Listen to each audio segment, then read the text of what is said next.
Hi students, welcome to KC botany. நம்ம டெய்லியும் ஒவ்வொரு 5 மார்க்ஸாக பார்த்துட்ருக்கோம். இன்றைக்கான 5 மார்க்ஸ் ரொம்ப முக்கியமான கொஷினும் கூட. என்ன அப்படின்னு சொல்லி பார்த்தீங்கன்னா, பார்த்தினோ கார்பிக்.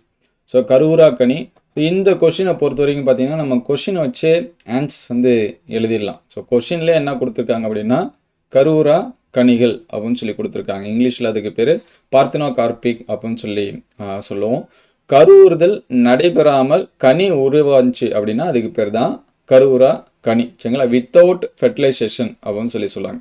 ஃபெர்டிலைசேஷன் நடக்காமல் உருவானுச்சுன்னா அதுக்கு பேர் தான் என்னது, கருவுரா கனி. அதனால தான் இங்கே டெஃபினேஷன்லேயே பார்த்தீங்கன்னாலே தெரியும், கருவுரா அப்படின்னு சொல்லி கொடுத்துருப்பாங்க. சரிங்களா? அப்போ நம்ம ஈஸியாக இதை ஞாபகம் வச்சுக்கலாம். இங்கிலீஷ் மீடியம் ஸ்டூடெண்ட்ஸாக இருந்தாலும் சரி, நமக்கு பப்ளிக் எக்ஸாம்ஸில் 2 மீடியம் தான் கொஷின் கொடுப்பாங்க. Tamil medium plus English medium. நீங்கள் பக்கத்துலேயே கூட எழுதி வச்சுக்கலாம். பார்த்தினோ கார்பிக் அப்படின்னா தமிழில் என்ன அப்படிங்கிறத எழுதி வச்சுக்கலாம். கருவுரா கனி, கருவுறுதல் அப்படின்னா ஃபெர்டிலைசேஷன் அப்படின்னு சொல்லுவோம். வித்தவுட் ஃபெர்டிலைசேஷன் உங்களுக்கு மைண்டில் இருக்கிறது என்ன அப்படின்னு சொல்லி பார்த்தீங்கன்னா, வித்தவுட் ஃபெர்டிலைசேஷன் நடந்துச்சு அப்படின்னா அதுக்கு பேர் தான் கருவுரா கனி அப்படின்னு சொல்லலாம். அப்போ அந்த கொஷினை வச்சே நம்ம என்ன பண்ணிடலாம், எழுதிடலாம். இங்கே பொறுத்த வரைக்கும் மார்க்ஸ் எப்படி பிரிப்பாங்க அப்படின்னு சொல்கிறேன். டெஃபினேஷனுக்கு பார்த்தீங்கன்னா 2 மார்க்ஸ் நமக்கு கொடுப்பாங்க. அதே போல் அதுக்கான ஆன்சர்ஸ் பாயிண்ட்டு, சரிங்களா, இதுக்கு 3 மார்க்ஸ் கொடுப்பாங்க. எனி 3. ஒரு சில டைம் என்ன பண்ணிவிடுவாங்க அப்படின்னா, டெஃபினேஷனுக்கு 3 மார்க்கும் அந்த சிக்னிஃபிகன்ஸு எனி 2 அப்படின்னு சொல்லிட்டு அதுக்கு 2 மார்க்ஸ் கொடுத்துருவாங்க. நமக்கு ஒரு சில டைம் 3 மார்க்ஸ் மட்டும் கேட்பாங்க. பார்த்தினோ கார்பிக்கோட சிக்னிஃபிகன்ஸ் மட்டும் கேட்பாங்க. அதுபோல் அந்த 1 மார்க்ஸில் அடிக்கடி இதில் ஒரு டேர்ம்ஸ் வரும். அது என்ன அப்படிங்கிறது என்ன பண்ணுவோம் பார்க்கலாம். ஸோ ஃபஸ்ட்டு பார்த்தீங்க அப்படின்னா, இதுக்கான டெஃபினேஷன் எழுதுகிறப்ப இங்கே நிறைய நமக்கு கொடுத்துருப்பாங்க. In number of cases fruit-like structure may be developed from the ovary without act of fertilization. சரிங்களா? அதுக்கு பேர் தான் நம்ம என்ன சொல்கிறோம் அப்படின்னா, பார்த்தினோ கார்பிக் ஃப்ரூட் அப்படின்னு சொல்லும். சரிங்களா? பல எடுத்துக்காட்டுகளில் கருவுறுதல் நடைபெறாமல் கனி போன்ற அமைப்புகள் சூலகத்திலிருந்து தோன்றலாம். சரிங்களா? அதுக்கு பேர் தான் கருவுரா கனிகள் அப்படின்னு சொல்லி நம்ம என்ன பண்ணுவோம், சொல்லும். இதுதான் அதுக்கான டெஃபினேஷன். கருவுறுதல் நடைபெறாமல் கனி உருவானுச்சு. நீங்கள் சிம்பிளாக இப்படி கூட எழுதிக்கலாம். சரிங்களா? கருவுறுதல் நடைபெறாமல் கனி உருவானுச்சுன்னா அதுக்கு பேர் தான் என்ன சொல்கிறாங்க அப்படின்னா, கருவுரா கனிகள் அப்படின்னு சொல்கிறாங்க. ஸோ இதில் என்ன இருக்காது, இது ஒரு 1 மார்க் கொஷின். சரிங்களா? Invariably they will not have true seed. சரிங்களா? இதில் என்ன இருக்காது அப்படின்னு பார்த்தீங்கன்னா, விதைகள் காணப்படாது. உண்மையான விதைகளை என்ன பண்ணியிருக்காது, கொண்டு இருப்பதில்லை அப்படின்னு சொல்லுவாங்க. சரிங்களா? கம்ப்ளீட்லி அந்த சீடு என்ன பண்ணாது, இருக்காது. அப்போ பார்த்தினோ கார்பிக் ஃப்ரூட் லேக் அப்படின்னு சொல்லி கொடுத்து நமக்கு என்ன கொடுத்துருப்பாங்க அப்படின்னா, நிறைய ஆப்ஷன் கொடுத்துருப்பாங்க. அதுக்கான ஆன்சர்ஸ் பார்த்தீங்கன்னா சீடு. சரிங்களா? அதனால் கருவுரா கனிகளில் என்ன இருக்காதுன்னு கேட்டாங்கன்னா, சீடு இருக்காது. Many commercial fruits R mat seedless. வணிக ரீதியாக அதிக இது பார்த்தீங்க அப்படின்னா அந்த விதைகளற்றாக நமக்கு காணப்படும். சரிங்களா? எடுத்துக்காட்டுக்கு என்ன சொல்லலாம் அப்படின்னா, வாழை, திராட்சை, பப்பாளி. சரிங்களா? நீங்கள் PGB அப்படின்னு வச்சிங்க.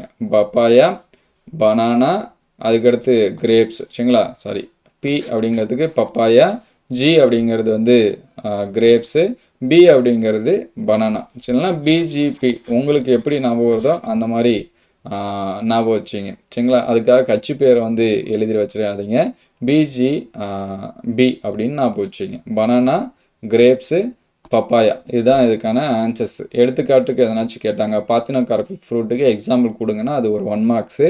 பார்த்தினோ கார்பிக் ஃப்ரூட்டில் என்ன இருக்காதுன்னு சொல்லி கேட்டாங்கன்னா அது ஒரு 1 மார்க்ஸ். சரிங்களா?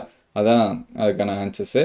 இதோட முக்கியத்துவம் என்ன அப்படின்னு சொல்லி பார்த்தீங்க அப்படின்னா, ஃபஸ்ட்டு ஹார்டிகல்ச்சரை ஞாபகம் வச்சிங்க.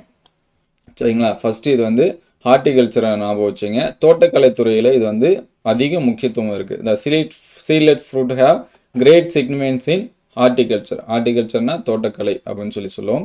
அதே போல் ஏற்கனவே நம்ம மேலே எழுதுனா அதே பாயிண்ட் தான் இங்கேயும் வரும். Commercial important. Seedless fruit have great commercial important. சரிங்களா? விதையில்லா கனிகள் வணிக ரீதியாக அதிக முக்கியத்துவம் இருக்குது. கமர்ஷியல் இம்பார்ட்டன்ட் எழுதினாலே போதும். அதுக்கடுத்து பார்த்தீங்கன்னா, சீட்லெஸ் ஃப்ரூட் வச்சு என்னென்ன ப்ரிப்பேர் பண்ணுறாங்க, jam, jelly, sauce, fruit drinks, இதெல்லாமே நம்ம ஒரு சில இதெல்லாமே குடிப்போம். ஃப்ரூட் ஜூஸஸ் எல்லாமே நிறைய குடிப்போம். பாட்டிலில் நமக்கு அடைச்சி வச்சு கொடுப்பாங்க. அந்த ஜூஸஸ் எல்லாமே இதுலேருந்து தான் எடுக்கிறாங்க இந்த மாதிரி. சரிங்களா? ஒரு சில ஜாம் நம்ம வந்து ப்ரெட்டில் இதெல்லாமே தொட்டு சாப்பிடுவோம். ஸோ அந்த மாதிரி தயாரிக்கிறது எல்லாமே இதுதான். ஜெல்லி முட்டாயெல்லாம் அந்த மாதிரி நம்ம சொல்கிறோம் பார்த்தீங்களா? அந்த மாதிரி சாஸு நம்ம வந்து இப்போ தக்காளி சாஸு இந்த மாதிரிலாம் நம்ம சொல்கிறோம்ல, அந்த மாதிரி சாஸஸ் எல்லாமே தயாரிக்கிறாங்க. சரிங்களா? அப்போ ஜாம், ஜெல்லி, சாஸு, பழபானங்கள், ஃப்ரூட்டு, இந்த 4 வார்த்தை ரொம்ப முக்கியம். இதுலேருந்து என்ன பண்ணுறாங்க? தயாரிக்கிறாங்க. இதுக்கு போய் மனப்பாடம் பண்ணணும்னு அவசியம் இல்லை. பார்த்தீங்கன்னா ஃப்ரூட்டு, அது கனி, கனியிலேருந்து நம்ம என்னென்ன ப்ரிப்பேர் பண்ணலாம் அப்படின்னு சொல்லி பார்த்தீங்கன்னா, ஜாம் எடுக்கலாம், ஜெல்லி எடுக்கலாம், சாஸ் எடுக்கலாம், அதுக்கடுத்து ஃப்ரூட் ட்ரிங்காக யூஸ் பண்ணலாம். அதுக்கடுத்து லாஸ்ட்டு பாயிண்ட் பார்த்தீங்க அப்படின்னா, கருவுரா கனிகளில் விதைகள் இல்லாத காரணத்தால் கனியின் பெரும்பகுதி உண்ணக்கூடிய பகுதியாக உள்ளது. High proportion edible part available in parthenocarpic fruit to the absence of seed. So இது சீடு இல்லாததுனால நம்ம எல்லா பகுதியுமே என்ன பண்ணிடலாம்? சாப்பிட்றலாம். அதான் சிம்பிளானது. கருவுரா கனிகளில் விதைகள் இல்லாததுனால கனியோட பெரும்பகுதி அது ஃபுல்லாகவே நம்ம என்ன பண்ணிடலாம்? சாப்பிட்றலாம். சரிங்களா? High portion of edible part available in parthenocarpic of fruit due to the absence of seed. சரிங்களா? நீங்கள் வந்து high proportion of edible part அப்படிங்கிறது ரொம்ப முக்கியமாக ஞாபகம் வச்சுங்க. நம்ம ஏற்கனவே சொன்ன மாதிரி இது வந்து 2 மார்க்ஸ்லையும் கேட்கலாம், 3 மார்க்ஸ் அண்ட் 5 மார்க்ஸ்லையும் கேட்கலாம். 1 மார்க்ஸில் வந்து பார்த்தினோகார்பிக் ஃப்ரூட்டில் என்ன இருக்காதுன்னு சொல்லி கேட்பாங்க. சீடு வந்து இருக்காது. பார்த்தினோகார்பிக் ஃப்ரூட்டுக்கு எக்ஸாம்பிள் என்ன அப்படின்னு சொல்லி பார்த்தீங்கன்னா, பனானா, கிரேப்ஸு அண்டு பப்பாயா, பிஜே பி. சரிங்களா? அது வந்து ஞாபகம் வச்சுங்க. அதுக்கடுத்து பார்த்தீங்க அப்படின்னா இதோட சிக்னிஃபிகன்ஸ் ஃபஸ்ட்டு ஹார்டிகல்ச்சரில் ரொம்ப இம்பார்ட்டண்ட்டாக இருக்குது. ரெண்டாவது பார்த்தீங்கன்னா கமர்ஷியலாக ரொம்ப இம்பார்ட்டன்ஸாக இருக்குது.